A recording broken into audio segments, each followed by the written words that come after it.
Assalomu alaykum. Xohlasa ishlarimiz avjida. Ishlar bo'ylari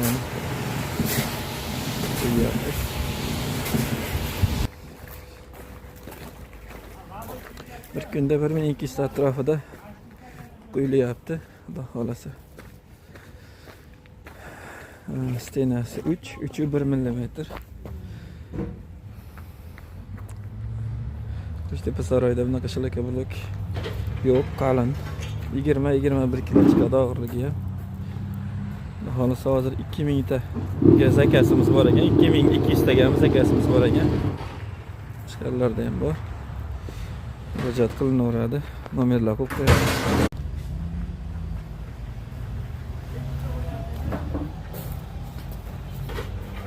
Buni ustidan ham salfan yozilamikan?